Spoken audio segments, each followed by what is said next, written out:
سامعین و ناظرین، آپ کو ایکسپلور لائف میں خوش آمدید کہتے ہیں۔ حسن کی تعریف میں شاعروں نے دیوان بھر دیے، جس کی کھوج میں فلسفیوں نے عمریں گنوا دی۔ کتابوں کی کتابیں لکھ ماری، لیکن شاعر کا کہنا ہے کہ حسن جانا کی تعریف ممکن نہیں۔ کیا واقعی حسن کا احاطہ نہیں کیا جا سکتا؟ آخر یہ حسن ہے کیا؟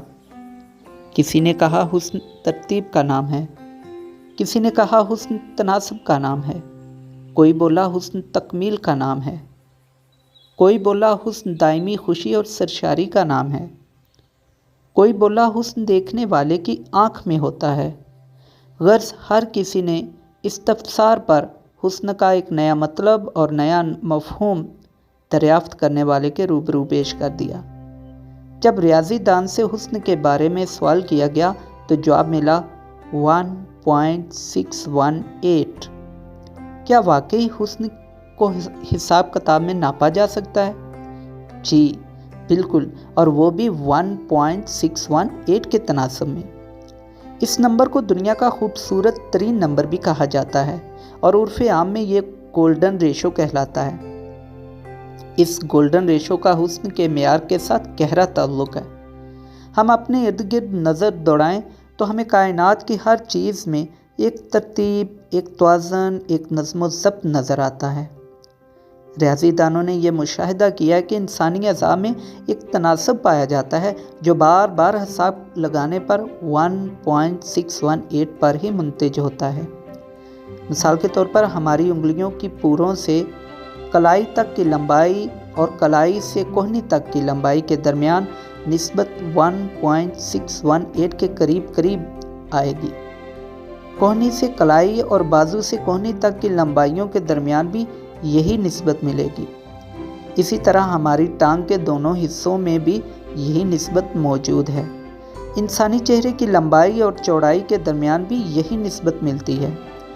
ہونٹوں کے پھیلاؤ اور ناک کے پھیلاؤ میں تھوڑی سے منہ کے دہانے اور منہ کے دہانے سے ناک تک کی لمبائیوں میں، ناک سے اوپر پیشانی کی لمبائی اور پیشانی سے نیچے تھوڑی تک کی لمبائی میں، ہر جگہ ہمیں 1.618 کے قریب کا تناسب نظر آتا ہے۔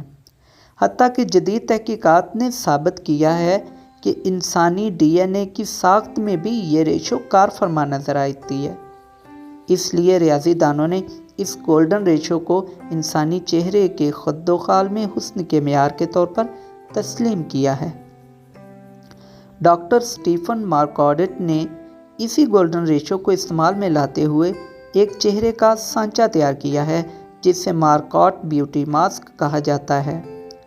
اب کمپیوٹر ٹیکنالوجی کو استعمال کرتے ہوئے ہم کسی بھی چہرے کے خد و خال کا اس مثالی چہرے کے سانچے کے خد و خال سے موازنہ کر کے اس کے چہرے کے حسن کی مقدار فیصد میں معلوم کر سکتے ہیں۔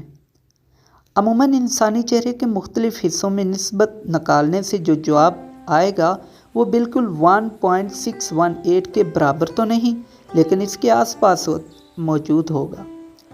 یہ جواب جس قدر گولڈن ریشو کے قریب ہوگا، اسی قدر خد و خال متناسب گردانے جائیں گے۔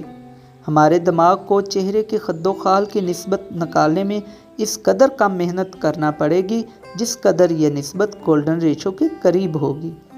ایک متناسب خد و خال کے چہرے کی ریشو نکالنے میں کم دشواری ہونے سے ہمارے ذہن میں ایک خوشگوار تاثر پیدا ہوتا ہے۔ اس خوشگوار تاثر کو ہم حسن سے تعبیر کر سکتے ہیں۔ بقول John Keats, A thing of beauty is a joy forever۔ اگر ویڈیو اچھی لگی ہو تو لائک، شیئر اور سبسکرائب ضرور کیجیے گا۔